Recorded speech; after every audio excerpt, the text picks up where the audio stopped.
As the 19th century drew to a close, the world map resembled a tapestry of pink, the color designating the British Empire, history's largest dominion, stretched so vast that the sun never set upon its territories. From Hong Kong's bustling wharves to South African diamond mines, from Canada's frozen north to Australian sheep stations, Queen Victoria's reign appeared absolute. The Royal Navy commanded the oceans unchallenged since Napoleon's defeat, with over 300 warships patrolling every sea lane. London functioned not merely as a capital, but as the global financial system's beating heart, the clearinghouse of world commerce, and the final arbiter of international law. The Bank of England's decisions could make or break nations. Sterling was the world's reserve currency. To Britain's Victorian aristocracy managing this colossal enterprise from Pall Mall's leather armchairs, the world seemed orderly, hierarchical, and fundamentally British. They had created what they believed was a permanent global order based on British naval supremacy, British capital, British law, and British civilization. Across the Atlantic, however, a different power was awakening.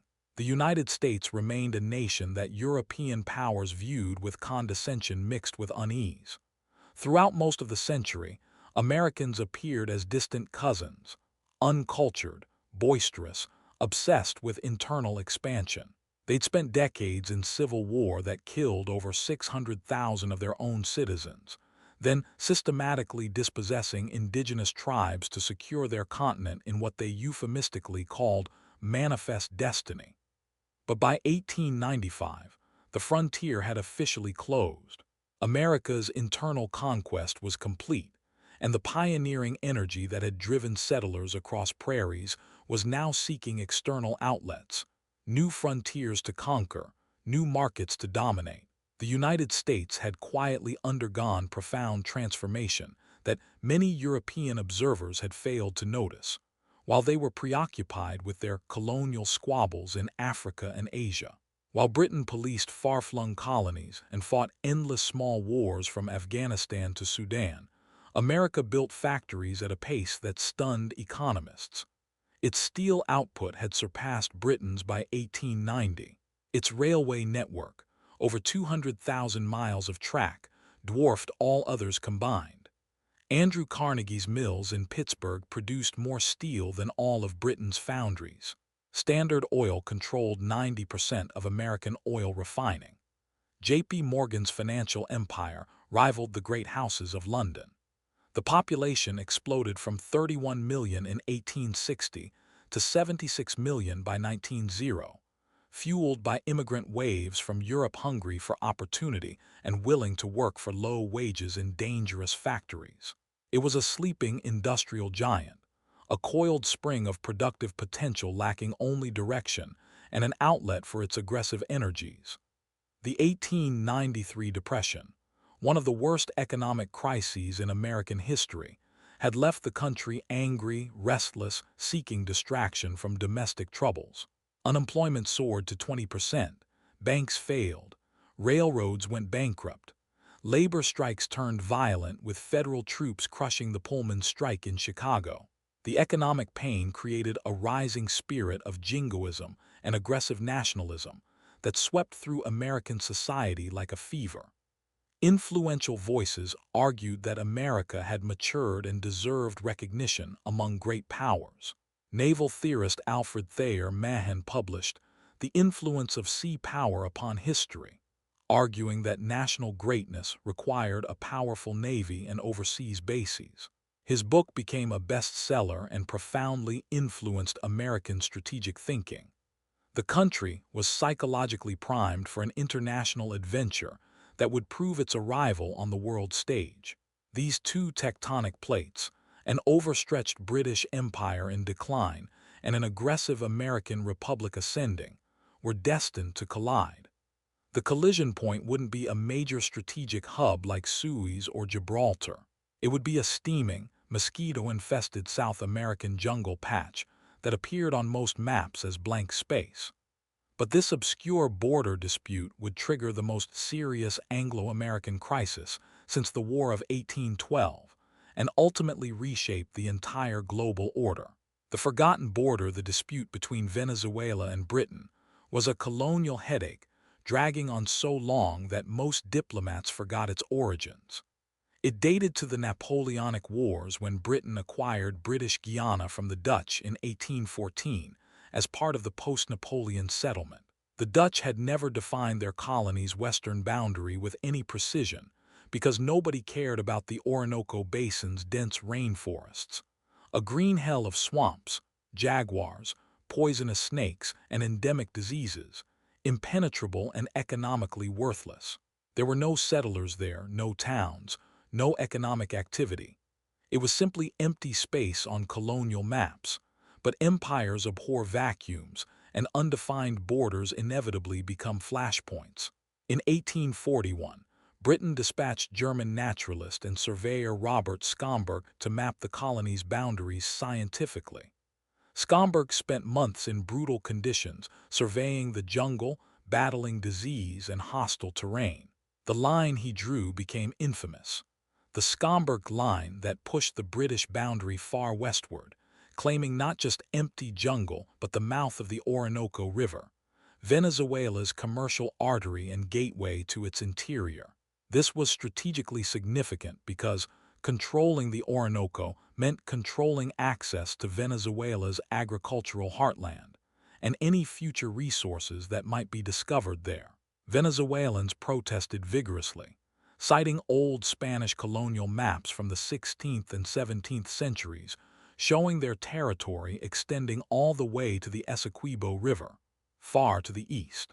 These maps were vague and contradictory, drawn when accurate surveying was impossible and when nobody imagined these jungle lands would ever matter economically.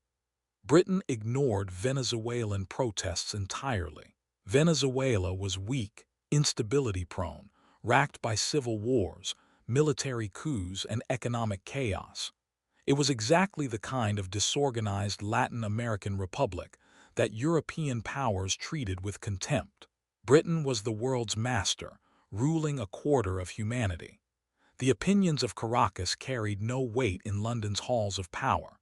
The dispute simmered for 50 years as a low-level diplomatic irritant, occasionally mentioned in diplomatic correspondence but never resolved.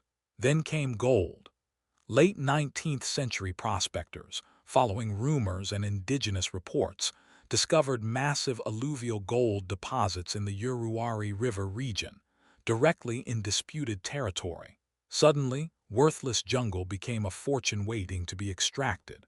The largest gold nugget ever found in South America, weighing over 500 ounces and worth a fortune, was pulled from that mud in 1888.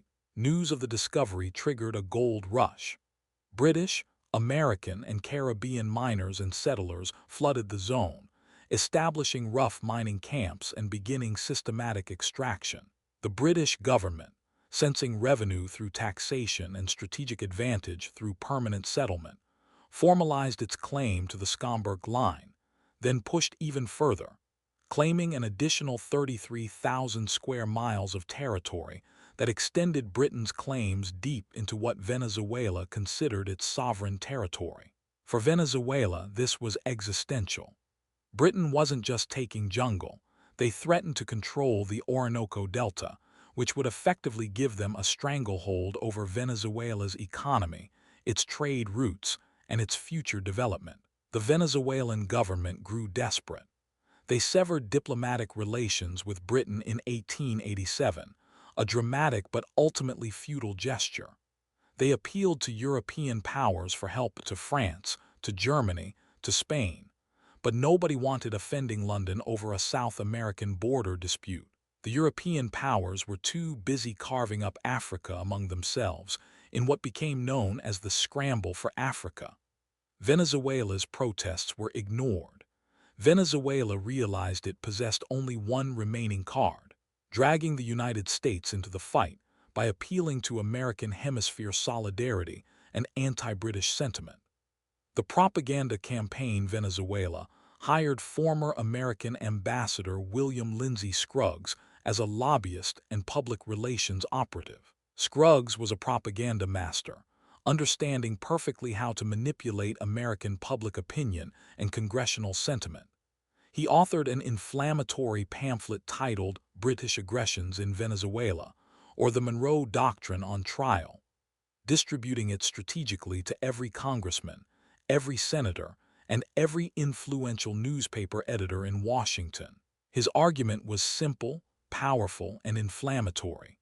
Britain was violating the sacred principle of American foreign policy, the Monroe Doctrine, by using military and economic power to effectively colonize part of Venezuela through territorial seizure. The Monroe Doctrine, declared by President James Monroe in 1823, stated in unambiguous language that American continents were henceforth closed to future European colonization.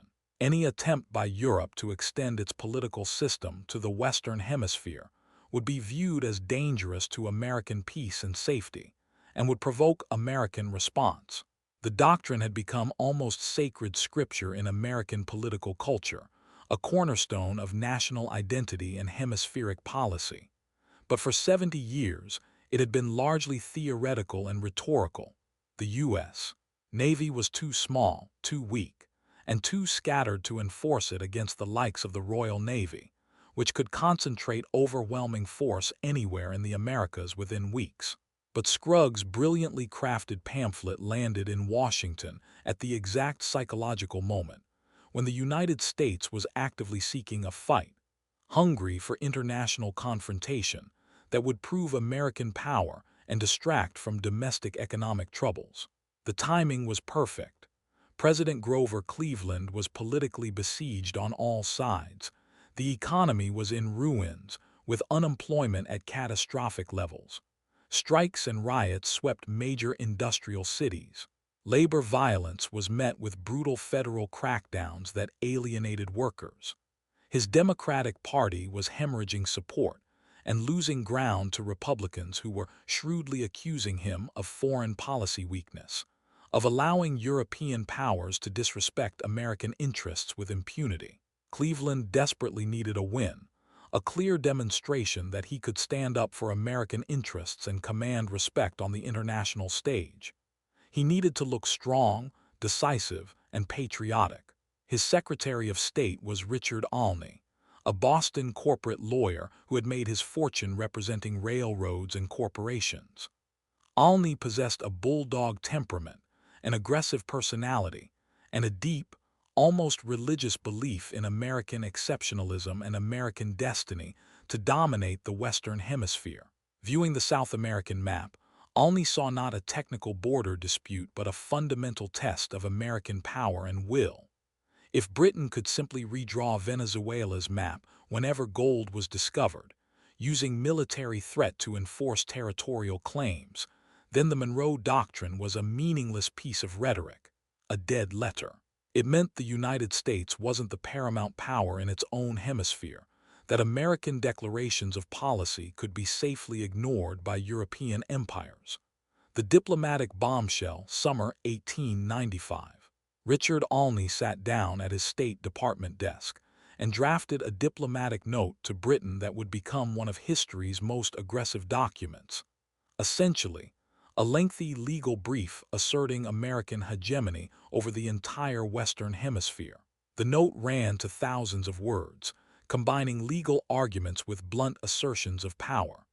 Olney didn't merely request British arbitration of the dispute. He lectured them condescendingly on international law, history, and American rights. He wrote the phrase that would echo through history: "The United States is practically sovereign on this continent, and its fiat is law upon the subjects to which it confines its interposition." Consider those extraordinary words carefully. Its fiat is law. It was a breathtaking, almost stunning assertion of unilateral power. Olney was telling the British Empire, the most powerful state on earth, that in the Western Hemisphere the United States was the supreme authority whose word was final, whose decisions were binding, whose will would be enforced. He argued that British refusal to arbitrate the border dispute constituted aggression against Venezuela, and therefore violated the Monroe Doctrine, which gave the United States both the right and the duty to intervene. He demanded an immediate reply and warned of serious consequences if Britain continued its current course. The note reached London in July 1895, landing on Prime Minister Lord Salisbury's desk with a diplomatic thud. Robert Arthur Talbot Gascoigne Cecil, 3rd Marquis of Salisbury, was an aristocratic relic of an older age, a bearded giant of a man, brilliant but cynical, conducting diplomacy with the weary, world-weary style of someone who had seen everything and was impressed by nothing. He held the unique position of being simultaneously Prime Minister and Foreign Secretary, personally controlling British foreign policy. He viewed the United States as a boisterous, culturally inferior upstart nation, powerful perhaps, but lacking refinement, tradition, and the diplomatic sophistication that came from centuries of statecraft. Reading Olney's bombastic note with amusement mixed with genuine irritation, he dismissed its legal arguments as obvious nonsense. The Monroe Doctrine, he correctly noted from a strict legal perspective, was not a part of recognized international law. It was merely one American president's unilateral declaration, never ratified by treaty, never accepted by European powers, carrying no legal standing in the established courts and diplomatic protocols of Europe. Salisbury made a fatal strategic error born of imperial arrogance and cultural blindness. He decided to ignore the note entirely, letting it sit on his desk unanswered. He went on vacation to the French Riviera. He attended to what he considered more important matters: colonial disputes in Africa, the eternally complex Eastern question involving Ottoman decline, the growing Russian threat in Central Asia. He assumed, with fatal miscalculation, that the Americans were just engaging in political theater, blowing off steam for domestic political consumption during an election cycle. He didn't realize that in Washington, the clock was ticking ominously, that American patience was measured in weeks, not months, and that Cleveland and Olney were interpreting silence as contemptuous dismissal. 4 long months passed. London's silence was deafening, increasingly interpreted in Washington as calculated insult. To Cleveland and Olney, this extended delay wasn't merely bureaucratic slowness. It was the British aristocracy looking down its collective nose at the American Republic, treating the United States like an insignificant nuisance whose concerns didn't merit prompt response, let alone serious consideration. Finally, in late November, the British reply arrived. Not one note but 2 separate, lengthy documents. In them, Salisbury meticulously and condescendingly dismantled Olney's arguments point by point. He lectured the Americans patronizingly on history, international law, and diplomatic precedent. He stated flatly, with aristocratic finality, that the Monroe Doctrine had no application whatsoever to a boundary dispute between an established European colony and an American state. Such disputes were governed by traditional international law, not by unilateral American declarations. He categorically refused arbitration, refused budging even 1 inch on the Schomburg line, and essentially told the Americans to mind their own business. The tone was elaborately polite in the manner of Victorian diplomatic correspondence, but the underlying message was absolute and unmistakable. Britain would do as it pleased in its own colonies. American opinions were irrelevant, and the matter was closed.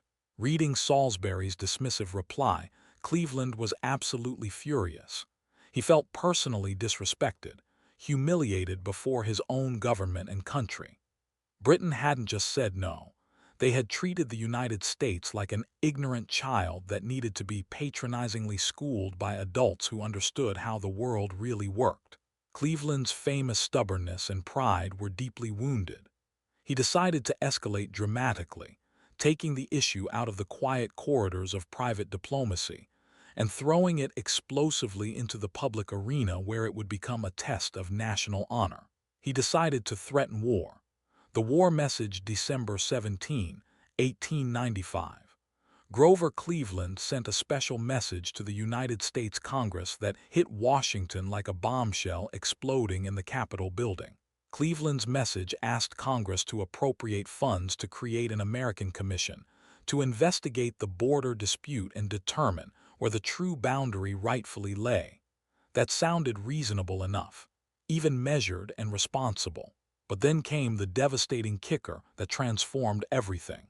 Cleveland declared in the clearest possible language that once this American commission had independently determined where the border should be, it would be the solemn duty of the United States to resist by every means in its power any British appropriation of lands or exercise of governmental jurisdiction over any territory which the Commission determined rightfully belonged to Venezuela.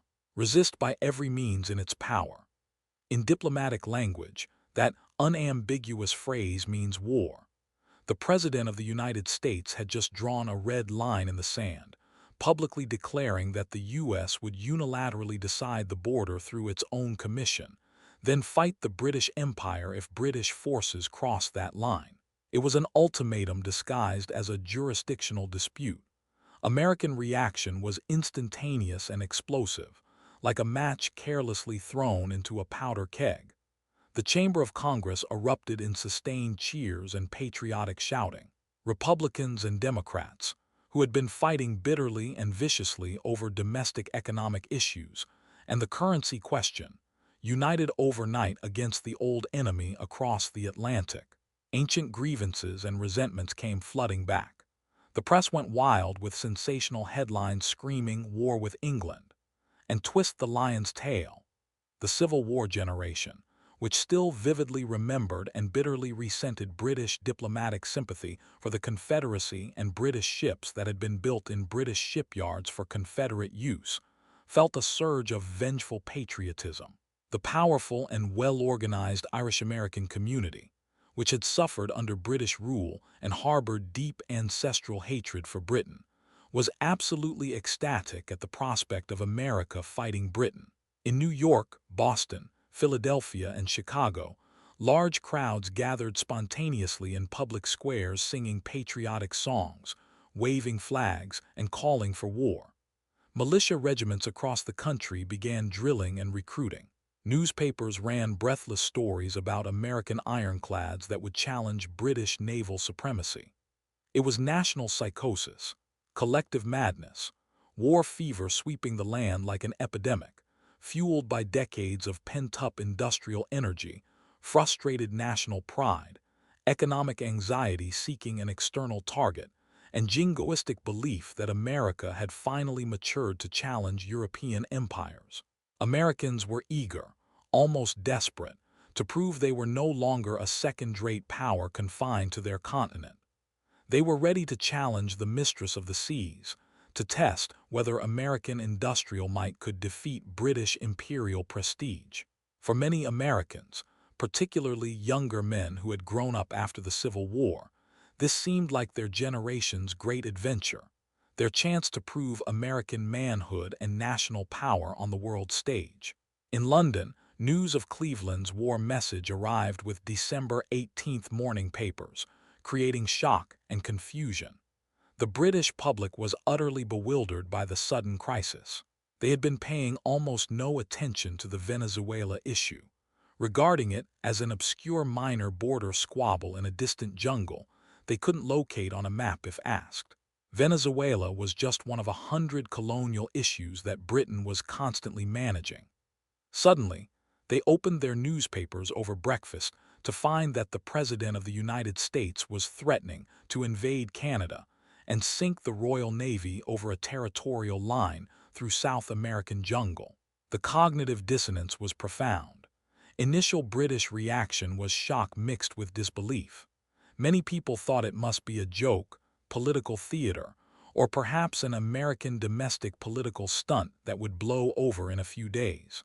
They couldn't comprehend why their American cousins, who spoke the same language and shared cultural heritage, were suddenly so angry over something that seemed trivial.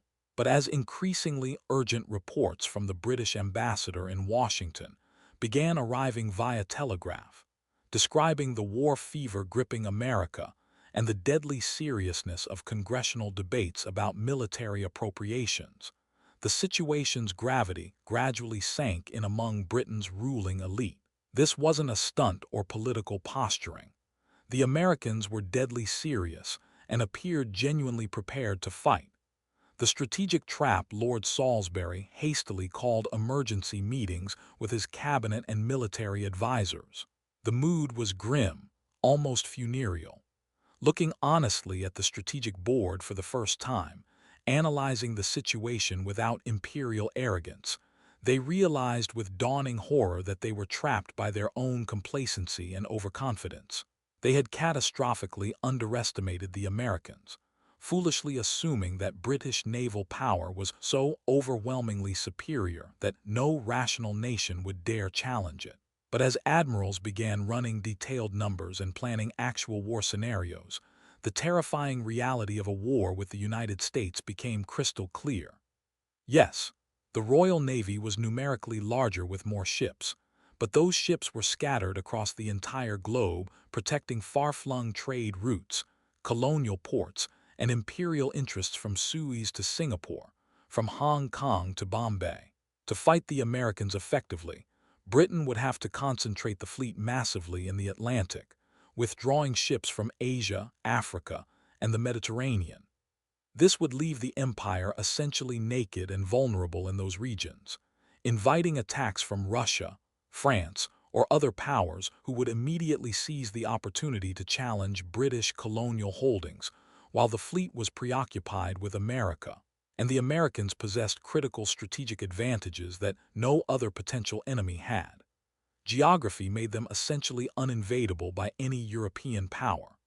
The tiny British professional army, numbering only about 200,000 men scattered across global garrisons, couldn't possibly match the enormous manpower potential of the United States, which could mobilize millions of men if necessary. The United States had a population of 76 million compared to Britain's 38 million, double the manpower pool.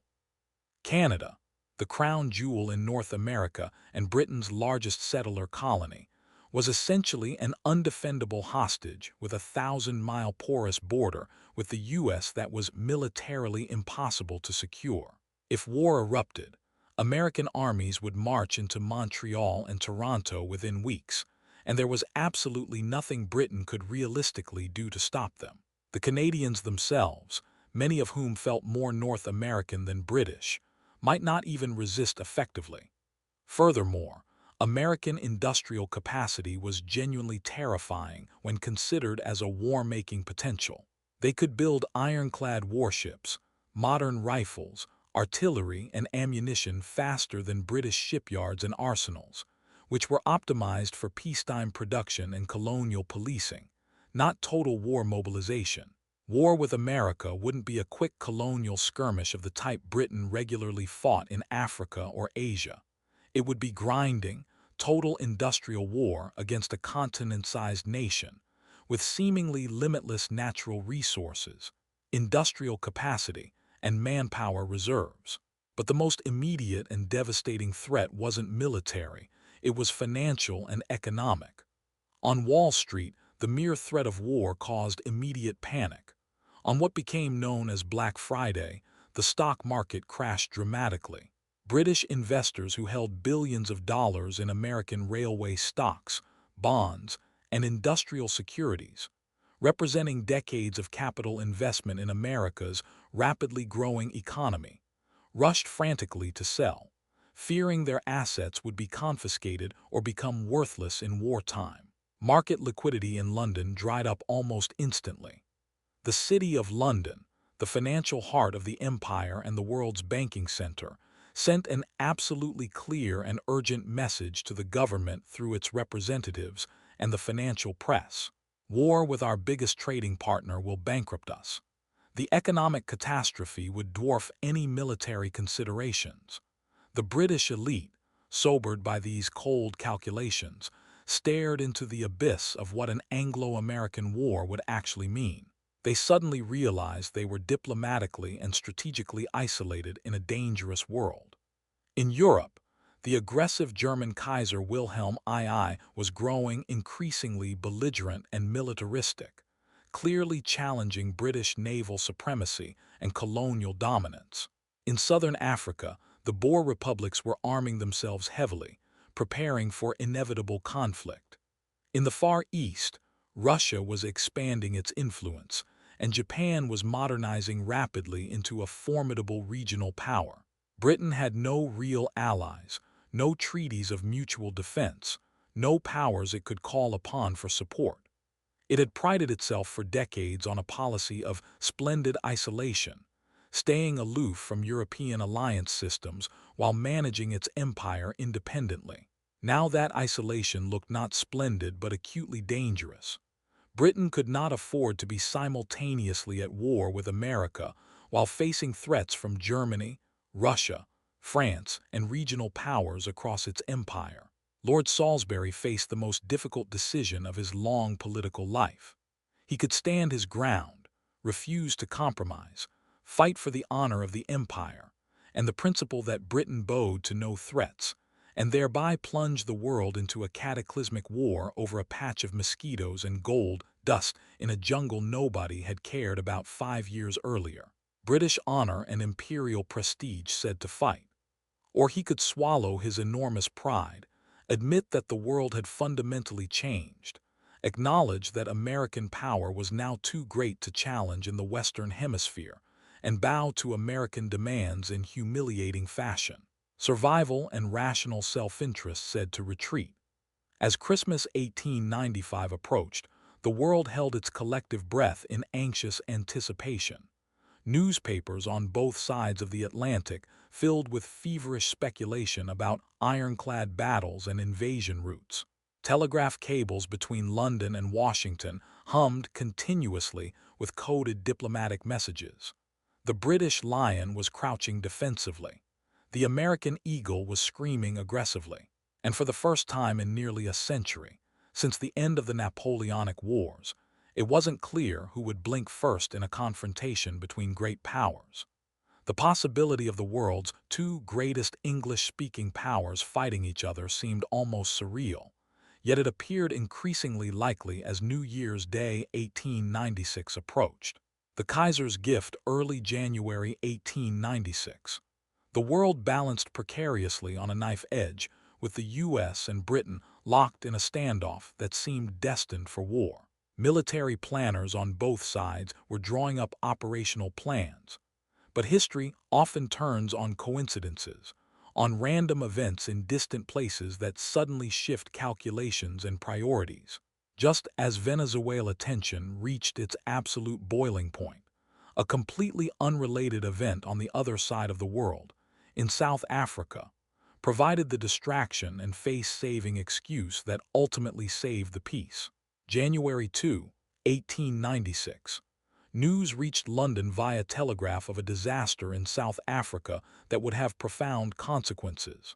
British colonial administrator Leander Starr Jameson, working with the knowledge and probable encouragement of Cape Colony Prime Minister Cecil Rhodes, had led a botched and illegal raid into the independent Boer Republic of the Transvaal, with the goal of triggering an uprising of British settlers and ultimately annexing the gold-rich Boer territories.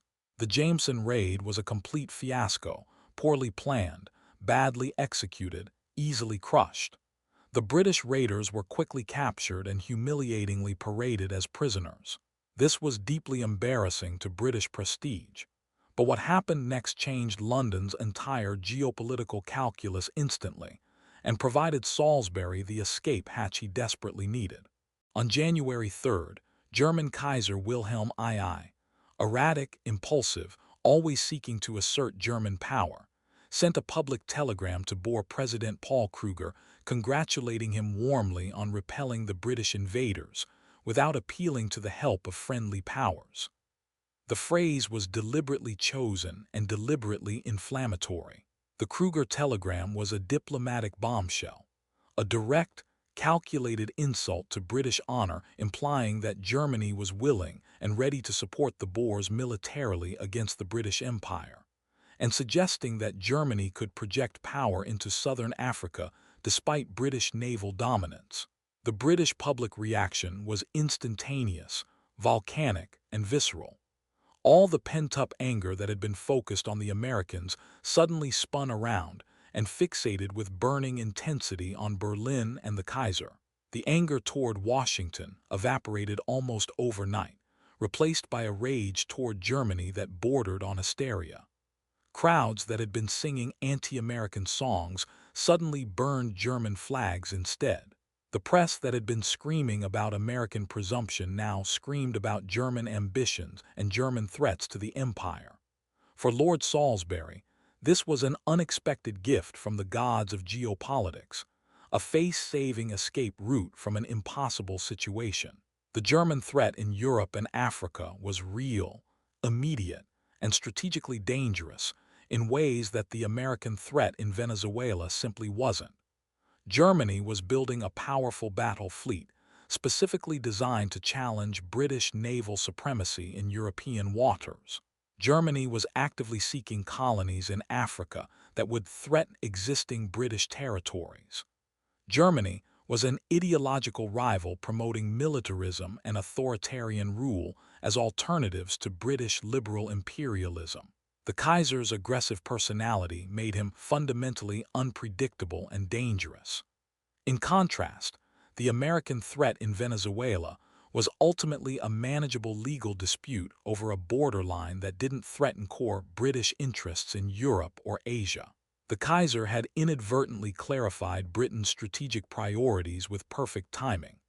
Britain simply could not afford to be enemies with both Germany and America simultaneously, while also managing threats from France, Russia, and local resistance across its overextended empire. Salisbury immediately seized this golden opportunity to de-escalate with the United States, using the very real and immediate German threat as diplomatic cover to back down from the Venezuelan confrontation, without looking weak or appearing to surrender to American ultimatums.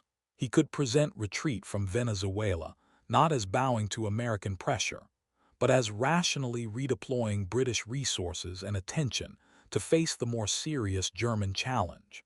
He signaled to Washington through diplomatic channels that Britain was willing to talk seriously about arbitration. The British blink February 1896.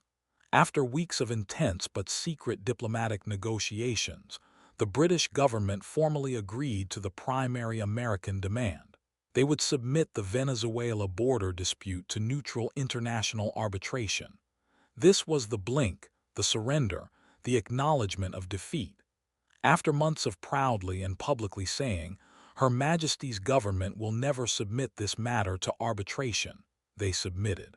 They accepted the fundamental premise of the American position, that the United States had the right to intervene in Western Hemisphere disputes, and that American views carried special weight in regional matters. To save face and preserve some shred of imperial dignity, British diplomats insisted on certain technical conditions during the arbitration negotiations.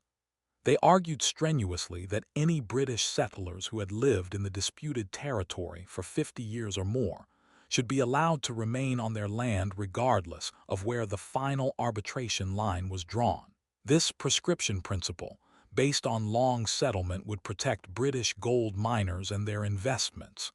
The Americans, eager to declare victory and avoid actually fighting a war they might not win, readily agreed to this condition.